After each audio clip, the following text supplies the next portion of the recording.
Awareness, we're talking about the release of the highly anticipated movie Bull Street, which stars award-winning actress Loretta Devine.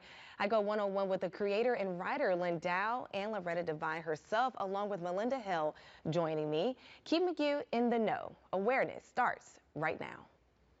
Our history. Oftentimes, people don't know it or don't know the intricacies of it. Engaging with the community since 1970. Just encourage people to get a little bit of education. This is WIS Awareness with Billie Jean Shaw.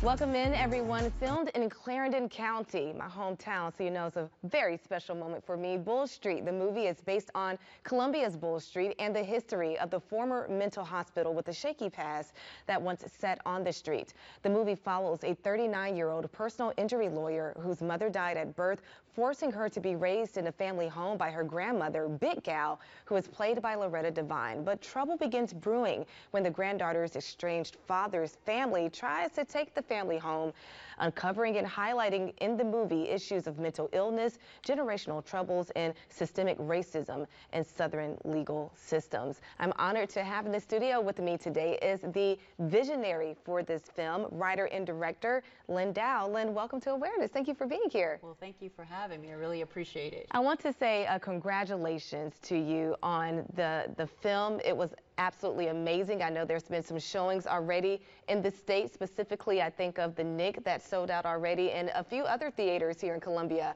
earlier this week for that grand opening. And you received news that we broke earlier this week that Bull Street was doing better than Martin Lawrence and Will Smith in Bad Boys. So how does that make you feel? Has it settled in yet, all the success?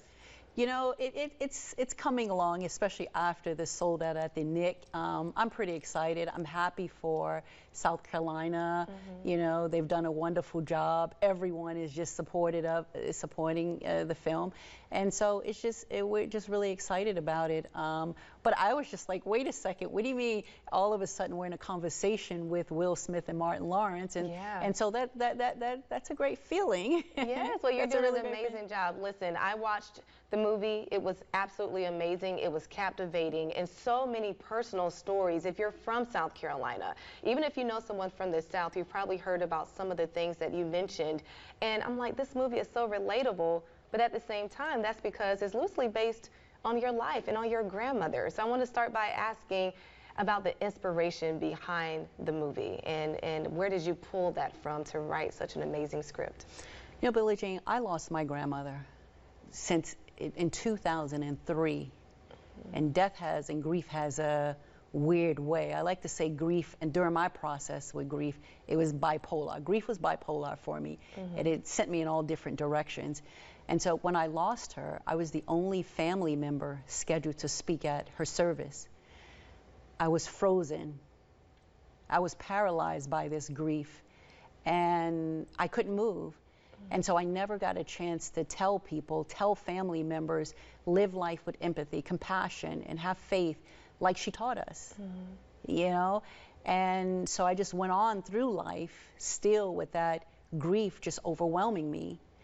And I remember when I was little, my grandmother would say to me, Lynn, you're such a great storyteller. You're this amazing writer, Lynn. And so I could hear her voice when I was going through this process of grief. Some days grief would say to me, Lynn, think of the fond memories, smile. Other days grief would place all this guilt. You should have been there when she died just before midnight in a hospital. Grief tells you to be sad and have all these long conversations with yourself, and that's what it does to you, you know, mentally and emotionally. It just rips you apart. And so I remember I could hear her voice, and it was just the weirdest of things. I could hear her voice saying to me, Lynn, write, Lynn, write. Wow. And it was just like almost every waking moment and every story was just like, she was telling me to write. It's funny because I had another script that I was pushing, but I could not move forward with that other script. There was just something that was just holding me back, and I realized that I had to go back in order to move forward. I had to tell her story.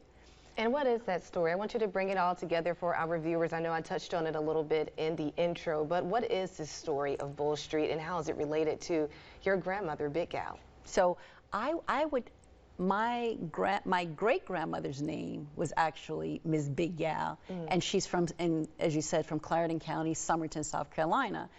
And so the story of my grandmother, after she died, my grandmother would often say, Lynn, I'm going to go, and when I finish here in New York, because my family had all left, you know, moved, migrated to New York, everybody, my maternal family. And she would always tell us when, you know, everything was over in New York and she's finished raising everybody, she's going to go back down to South Carolina and sit on the porch with her legs crossed drinking iced tea. And so I thought after she died, I thought I would bring her back home. And in that process of bringing her back home and following her footsteps, I found out that it was her grandmother, which would be my great-great-grandmother, who died on Bull Street. And when she was committed to Bull Street in the mental institution, she lost all her land. Wow. That's when I knew I had my story of Bull Street. And so Bull Street takes a very personal story and dives into broader issues of generational wealth and building and retaining generational wealth. And that's how it all came about. But it's funny, I'll tell you this, when I would come down, my grandmother's sister, she had no children, so my grandmother shared me with her, and we would come down each summers, and I fell in love with the Piggly Wiggly. See, in New York, we don't have a Piggly Wiggly. Right.